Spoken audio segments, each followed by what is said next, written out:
നമസ്കാരം. ഉമാ തോമസ് MLAക്ക് വീണ് പരിക്കേൽക്കാൻ ഇടയായ സംഭവത്തിൽ ബലിയാടായത് സത്യത്തിൽ ഒരു ഹെൽത്ത് ഇൻസ്പെക്ടർ മാത്രമാണ് എന്ന് പറയേണ്ടി വരും. ഇതിനു പിന്നിൽ പല രാഷ്ട്രീയ നാടകങ്ങളുമൊക്കെ ഒളിച്ചു വയ്ക്കുന്നുണ്ട്. അല്ലെങ്കിൽ എന്തിനാണ് GCDയെ സംരക്ഷിക്കുന്ന നിലപാട് ഒരു ഹെൽത്ത് ഇൻസ്പെക്ടറെ മാത്രം ബലിയാടാക്കി എടുത്തത് എന്നതിന് നഗരസഭയും കളക്ടറുമൊക്കെ ഉൾപ്പെടുന്ന ഉദ്യോഗസ്ഥ വൃന്ദം മറുപടി പറയണം. നൃത്തപരിപാടിക്ക് അനുമതി തേടി സമർപ്പിച്ച അപേക്ഷയിൽ സ്ഥലപരിശോധന നടത്താത്തതിനും മേലധികാരികൾക്ക് റിപ്പോർട്ട് ചെയ്യാത്തതിനുമാണത്രേ കലൂർ 16-ാം സർക്കിളിലെ ഹെൽത്ത് ഇൻസ്പെക്ടറായിട്ടുള്ള MN നിതയെ നഗരസഭ സസ്പെൻഡ് ചെയ്തത്. പരിപാടിയുടെ തലേന്ന് മാത്രമാണ് സംഘാടകർ അപേക്ഷ സമർപ്പിച്ചതെന്ന് മേയർ M അനിൽകുമാർ അറിയിക്കുകയും ചെയ്യുന്നു. തലേന്ന് അപേക്ഷ ലഭിച്ച സംഭവത്തിൽ ഉടനടി ഒരു അനുമതി ഹെൽത്ത് ഇൻസ്പെക്ടർ നൽകിയെങ്കിൽ അതിൽ ആ ഉദ്യോഗസ്ഥ പലരുടെയും ഇടപെടൽ ഭയന്നിട്ടുണ്ടാകും എന്ന് തന്നെയാണ് മനസ്സിലാക്കേണ്ടത്. ഇനി അത് മാത്രമല്ല ആലോചിക്കേണ്ടത്. അതിൽ ആലോചിക്കേണ്ട മറ്റൊരു വിഷയം, തലേന്ന് ഉച്ചയ്ക്ക് 2:30 ലഭിച്ച അപേക്ഷയിൽ പെട്ടെന്നൊരു റിപ്പോർട്ട് നൽകിയാൽ മേലുദ്യോഗസ്ഥർ അവിടെ കാറ്റുകൊള്ളാൻ ഇരിക്കുകയാണോ എന്ന ചോദ്യവും ബാക്കിയാകുന്നുണ്ട്. ഹെൽത്ത് ഇൻസ്പെക്ടർ നൽകുന്ന റിപ്പോർട്ട് അങ്ങനെ തന്നെ അംഗീകരിക്കുകയല്ല ചെയ്യുന്നത്. ആ റിപ്പോർട്ട് ഹെൽത്ത് സൂപ്രണ്ടന്റിനും അവർ അത് ഹെൽത്ത് ഓഫീസർക്കും നൽകുകയാണ് ചെയ്യുന്നത്.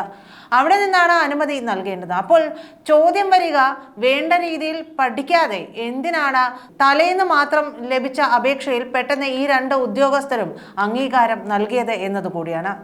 മനസ്സിലാക്കാൻ കഴിയുന്ന ഒരു കാര്യം, ഹെൽത്ത് ഇൻസ്പെക്ടർ ആയിട്ടുള്ള നിത അപേക്ഷ കിട്ടിയ മുറയ്ക്ക് അവിടെ എത്തി, അതായത് സ്റ്റേഡിയത്തിലെത്തി പരിശോധന നടത്തി എന്നതാണ്. പക്ഷേ അവർ അവിടെ എത്തുന്ന സമയത്ത് ഒരു സ്റ്റേജോ അതിന് വേണ്ടുന്ന സംവിധാനങ്ങളോ ഒന്നും അവിടെ ഉണ്ടായിരുന്നില്ല.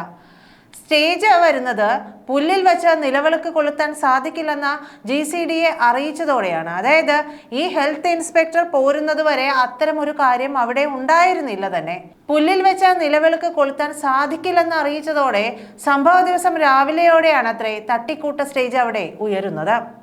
സത്യത്തിൽ അവിടെ ഭക്ഷണവുമായി ബന്ധപ്പെട്ട ഒരു പരിപാടി അല്ല നടത്താൻ ഉദ്ദേശിച്ചിരുന്നത് എന്നത് GCDയ്ക്കും കളക്ടർ ഉൾപ്പെടെയുള്ളവർക്കും അറിയാമായിരുന്നിരിക്കണം എന്ന് വേണം അനുമാനിക്കാൻ.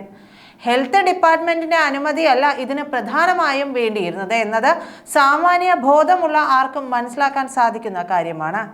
ഇതൊക്കെ പരിശോധിക്കേണ്ടിയിരുന്നതും GCDയെയും കളക്ടർ മേൽനോട്ടം വഹിക്കുന്ന ഡിസാസ്റ്റർ മാനേജ്മെന്റ് വകുപ്പുമൊക്കെ ചേർന്നിട്ടാണ്. എന്നാൽ GCDയുടെയും സർക്കാർ സംവിധാനങ്ങളുമൊക്കെ ഈ കേസിൽ കുടുങ്ങാതിരിക്കാൻ ബോധപൂർവമായ ശ്രമം നടത്തി എന്ന് വേണം മനസ്സിലാക്കാൻ. അല്ലെങ്കിൽ എന്തുകൊണ്ട് ഇവരുടെ പേരിൽ ഒന്നും നടപടികൾ ഉണ്ടായില്ല? ഇത്തരമൊരു വലിയ പരിപാടി നടത്താൻ എന്തായാലും ഹെൽത്ത് വിഭാഗത്തിന്റെ മാത്രം അനുമതി പോരാ. മാത്രമല്ല, ജവഹർലാൽ നെഹ്റു സ്റ്റേഡിയം അത് ഒരു ഇന്റർനാഷണൽ സ്റ്റേഡിയമാണ്. അത് പ്രൈവറ്റ് പരിപാടികൾക്കായി വിട്ടു നൽകാൻ പാടില്ല എന്നാണ് നിയമമെന്നാണ് അറിയാൻ കഴിയുന്നത്. തികച്ചും പ്രൈവറ്റ് പരിപാടിയായി നടത്താൻ തീരുമാനിച്ചിരുന്ന ഈ പരിപാടിക്ക് എന്തിനാണ് GCDയെ അനുമതി നൽകിയത്? 15 മിനിറ്റ് നേരത്തെ പരിപാടി എന്നാണ് അറിയിച്ചിരുന്നത്. മന്ത്രിമാരടക്കം വരുന്നുണ്ട് എന്ന് അറിയാൻ കഴിഞ്ഞതോടെ ആയിരിക്കണം ഈ പറയുന്ന ഹെൽത്ത് ഇൻസ്പെക്ടർ ഒരുപക്ഷെ അനുമതി നൽകിയത് പോലും. പക്ഷേ ഇതിലെ വിഷയം, ഇവർ ഈ ടിക്കറ്റ് സംവിധാനത്തിൽ 24,000 ടിക്കറ്റുകൾ വിറ്റിരുന്നു എന്നതാണ്. 11,000 പേർക്ക് ടിക്കറ്റ് ഇത് കൂടാതെയും നൽകിയിട്ടുണ്ടായിരുന്നു. കൂടാതെ കോംപ്ലിമെന്ററി പാസുകളും ഇതിന് ഇരട്ടി നൽകിയിരുന്നു.